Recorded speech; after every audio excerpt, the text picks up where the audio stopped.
All right, so the next thing I'm going to cover is embedded assembly. So some motivation.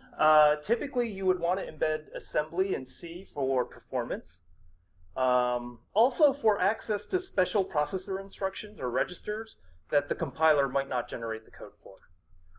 So things like, for example, cycle counters.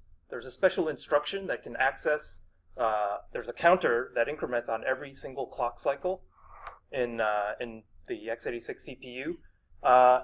If you want to access that cycle counter, then there's an assembly instruction you can use to get at it, to get a really accurate, high-resolution sort of measurement of time on the processor. So when you want to embed assembly in your C program, the mechanism for doing so is specific to the processor architecture, because you're making your code non-portable by jamming in processor-specific instructions in your C code. And then it's also specific to the compiler. Every compiler has its own way of allowing you to embed assembly into your program. So there are two forms. There's this basic form, which you just use the directive ASM and in parentheses put your code string. But more often than not, you'll use the extended form, where it's a code string followed by a list of outputs, a list of inputs, and then an overwrite list. And we'll get to this soon. Okay, so basic inline assembly. Say we want to implement a function called OK signed multiplication. And what it's going to do is it's going to multiply x and y together, put the result in the pointer pointed to by dest, or the address pointed to by dest, and then it's going to return 1 if there's no overflow and 0 otherwise. So it's going to actually check for overflow, 2's complement overflow on that multiplication. And it's going to do so using this set AE instruction. And this instruction says take the A flag, the above flag, and set the destination. I guess CF. Yeah, not complement CF. Above or equal to means, yeah, that there's no carry flag. I believe that's incorrect. But that's what this condition is checking, whether or not the carry flag, there's carry. This is for unsigned, actually. Yeah, that's the incorrect flag, but bear with me. I think that's supposed to be unsigned multiplication. I don't know what it's got the wrong flag on there. It's definitely got the wrong flag because this is for unsigned. Yeah, all right. So the strategy is, let's say EAX is going to store the return value. One of the ways you could do this is to declare a variable result in this function, and then use it to store a status code in EAX and then have it return. And so here is an example of some code that is trying to do this. You have this function. You declare a variable result to 0. You do the multiplication, and then based on this multiplication, this is going to go into the E flags register, pull off this above or equal to flag, and then set AL based on it, and then return that, because this you return through register RAX, and so this will return result. We'll try to, but does it return result? Yeah. You're setting the return value anyway in the ASM command? You set the register, but does this get returned, is the question. The flag itself or the 0 result that you set? The result. Does the result have the result of set AE %AL? No. So the answer is no.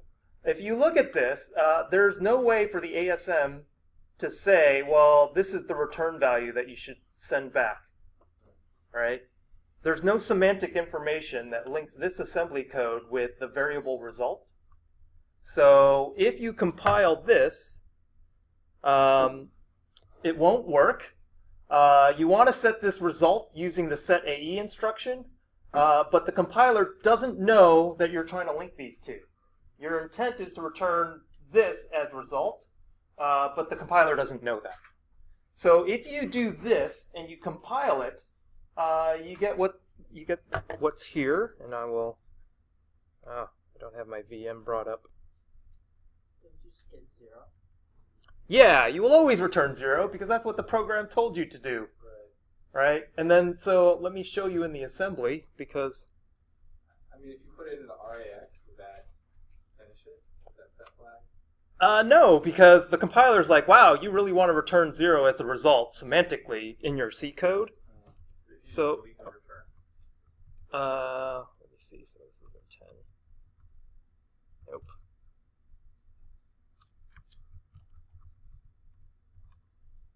Okay, so here is OKSmall 1.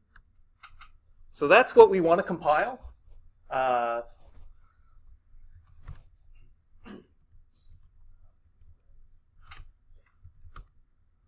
And this is the assembly code that implements it. So you do the imul, you store it, and then you do the set AE of %AL, and then look, right after it, it basically moves 0 into EAX. It's like, well, you set the result to 0 at the beginning, and then you have return result at the end. Well, clearly you need to return 0 semantically in this program, and it's because you haven't linked the two. Yeah.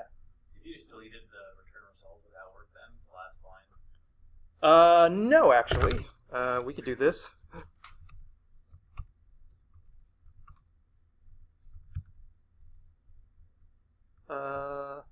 Oh, well, then you have to return some integer, though. You can just return that. Yeah, you can't just, it would, I don't know what that would do. It would complain, and it would generate something that, it didn't complain. Thanks for fixing it. You're right. It would actually do what you wanted. But that's, all right, but you know, that's actually that's undefined, really. Undefined behavior. Yeah, because you're not explicitly telling it to return anything, and it's got a return value of int. So if I had the warning flag set on my compiler, it would say no bueno on that one. Yeah, it wouldn't let me do that. Okay. Actually, let me put that back in there because.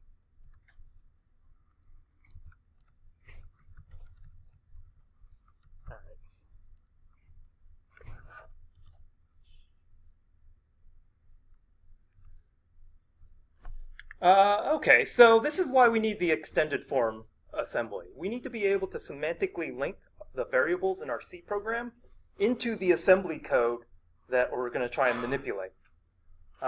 So that's what this extended form does. The first thing in this extended form is this code string, and it's similar to the other code string. It's just a list of assembly instructions you want to execute. And each instruction is separated by a semicolon. If you want to specify a specific register, for example, EAX, then you prepend the register name with 2%. And this is just notation for GCC. So %% if you want to access RAX. If you want to pass operands to and from the assembly code, then you pass it through the output list and input list. The input lists are inputs into your assembly code, and the output lists are variables that are going to get the result back out. And you, if you want to use these operands in your assembly code, the operands that are in the input and the output, then they're numbered. And they're numbered first by the output list and then by the input list. And you start with %0 for the first variable in the output list, and then you go %1, %2, etc. This will be clearer when we actually get to an example. The output list is, this is basically getting results from the embedded assembly into C variables. So if this assembly code is meant to change variables in your C program, then those are the variables that you specify as being outputs of this assembly code. Here is one of the ways to declare an output. You could say equal R, and this is saying use any register. Dynamically assign a register to this variable X, this output variable X. And then when I use this, for example, if this is the very first output list, if I use %0, that means the register that I'm mapping to X will eventually get stored into that variable in your C program. The plumbing will make sense when I actually have an example. You can actually bind a specific register to hold your variable by saying, hey, use register RAX. That's what equals A. Equal R says use any, equal A says use RAX. And that will tell the compiler to use RAX for your variable X. If you want to both read and write a variable, then it goes in the output list, and then instead of just equal R or equal A, it's plus R, where you're sending it both input and output through the variable X. Okay. The input list is similar. It just tells the assembler where to get the operands and what registers to use. And then within the code string, you can then use those mnemonics instead of the actual name of the variable. So if I declare this, use a register for variable X, and X is an input at this time. This says dynamically assign a register to hold variable X. This says use a specific variable A for the variable X. And then finally, the last thing is the overwrite list. This says if you're going to overwrite any registers in your code string, you have to be able to tell the compiler this, because the compiler is actually using those exact same registers to implement the code around it. So it has to know what you're going to overwrite and modify so that it can, if it needs the values in those registers, it can save them off before passing control into your embedded assembly. Okay? So all of this is just plumbing. Basically, you need to specify the plumbing to and from the C code into the assembly code, and that's basically what this syntax is going to allow you to do. So is the compiler going to back up those registers on your clobber list? Automatically. Or it'll avoid using them if it can. Yeah. On your what list? The overwrite list. Overwrite. If it knows you're going to clobber these things, then it will automatically put them in memory somewhere, or it won't use those registers that you're going to use, basically, is it. Okay. So here is that example again. OKSmall. In this example, the output, there's only a single argument here, and that's in the output list. And it says that use a register to represent this result. And so this result, because there's only one operand, it's identified as %0. Okay? And so when you do a set AE, and this says use RBX to store the flag, so you're pulling that flag, sticking it into RBX, and then you're going to move this into %0, and you want to bind that to the result variable, and then this will return it. So here you have semantically said that this operand should be mapped to result, and then the compiler knows that after that it's going to return it. This is how you can get this flag all the way out of the function. Do you see that? Okay, so if you compile this, oh, and the other thing is, because you're modifying RBX, you have to specify, I have specifically overwritten RBX, and in which case, if this function is using RBX, the compiler will, if this function is using RBX, then the compiler will save it before entering into your assembly. Okay, so let's go to the assembly of this.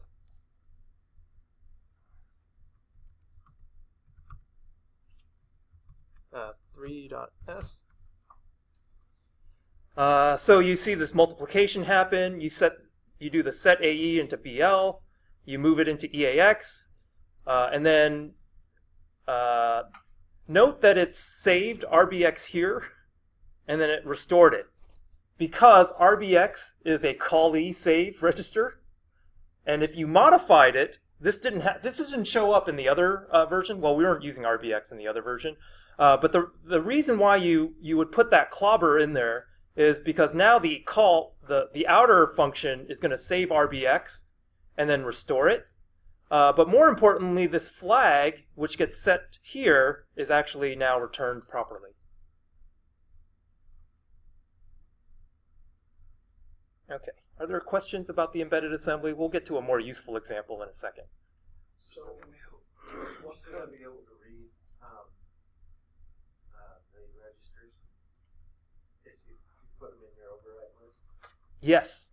You're just saying, I'm going to modify these registers, and then you would typically, you wouldn't read from them, you'd write over them. But I mean, if there was something there that you wanted to grab from the existing code. Typically, as an input, you don't know what registers hold what variables. You would say as an input list, hey, pull this variable and give me assign me a register, and then inside your embedded assembly, you would say %1. You would access it as %1, and then the compiler does the plumbing. They say, oh, well, let me use this register for that variable. But if you wanted your assembler to say, just dump the register.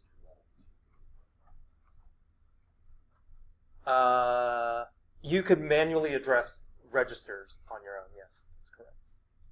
There's a question over here. So the program starts at LFB0.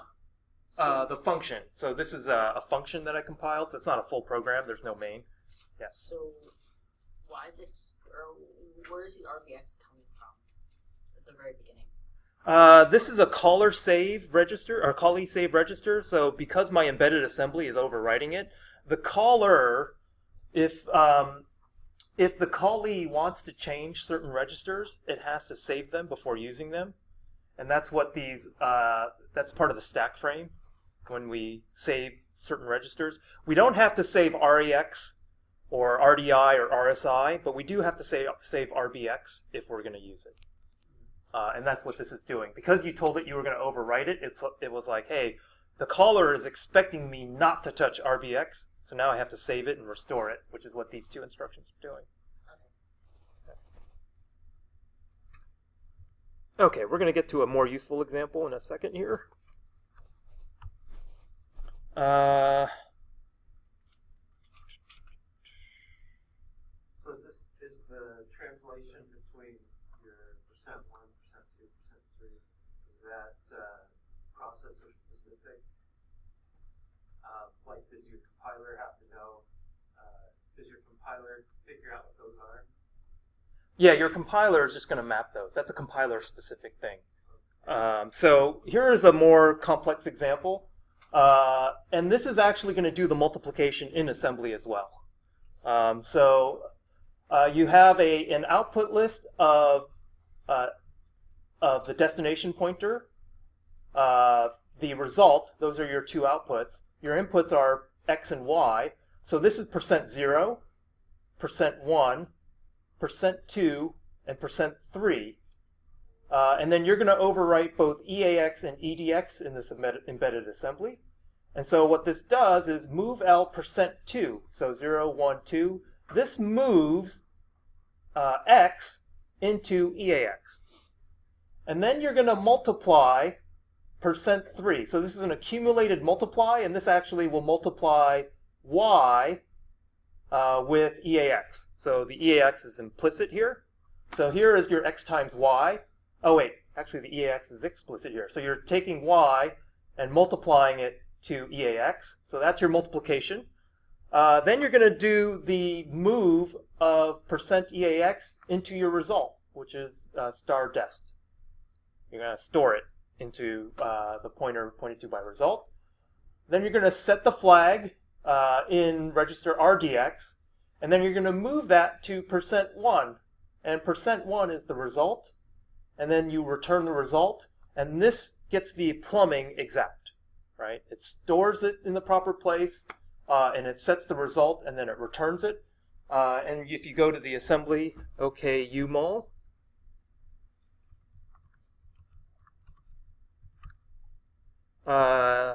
this is what you get. You have your embedded assembly. It does all of that, and then it moves. It actually is going to return your flag into ECX in your assembly code. And then it has to move that into EAX before it returns. So it does something slightly different than the previous example, but it still gets the plumbing correctly, even though it allocated the registers differently. Okay. And what's the limitation on this percent numbers in that thing? How many operands can you send it? I don't know, actually. There's only 16 registers. Yeah, I don't know, actually. Is it decimal or is it hexadecimal representation? I think it's decimal. I've never gone above 10. That's a good question. I don't know. You could, yeah, I could try it. Yeah, but I actually want to. I want to get to the end of this, actually. So I want to get to a useful example. Okay, so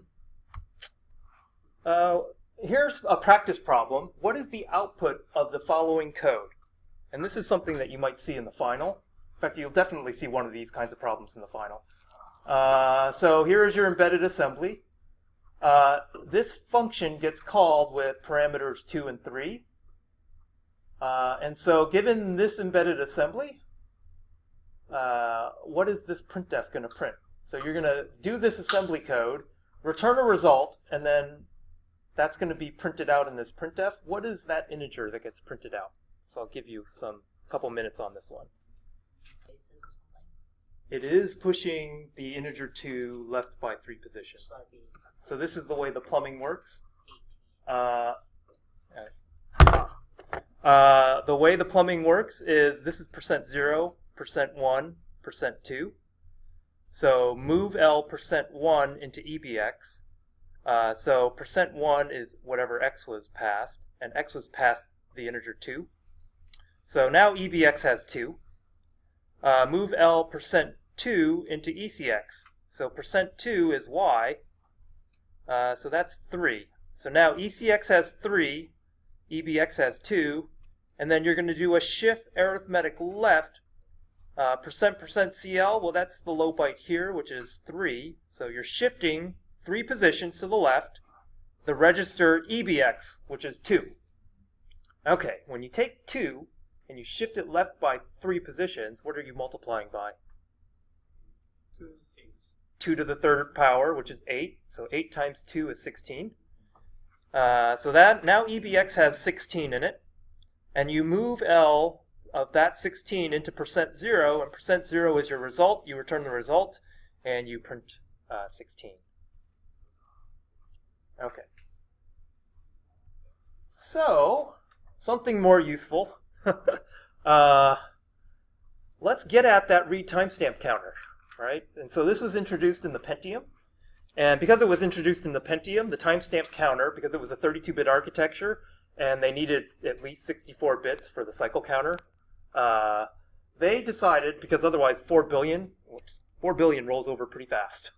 So they needed a 64-bit quantity as this counter. And so this instruction, RDTSC, is going to read that 64-bit timestamp counter into registers EDX and EAX together. So EDX has the low or the high bits of this counter, and EAX has the low.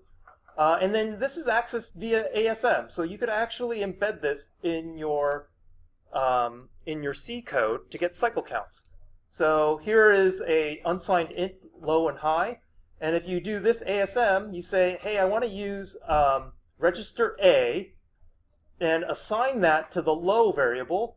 And then I want to use register D and assign that to the high. And of course, this RDTSC implicitly sets both of those. It actually needs the overwrite to be %EAX and %EDX, because it's basically the side effect of this instruction is to whack those two registers. And so this is going to allow you to pull the contents of the timestamp counter into low and high. And there is some C code that you can look at that does this. Let me see. Oh, it's in a different location than the slide says, unfortunately. And so you can incorporate this into your C program in order to get the timestamp counters. And in this case, I'm using a long to store this. And then what I do is I take the, I do RDTSC A comma B, and then I shift the 32 bits, and then I bitwise OR it to get a single 64-bit timestamp. And that's basically going to enable you to get this timestamp, and so it gets you high-resolution timing information in your program using embedded assembly. Okay, so that's, I think... Now, this, with variable length cycles, subprocess, variable length cycles. Like, Doesn't the cycle speed fluctuate depending on temperature?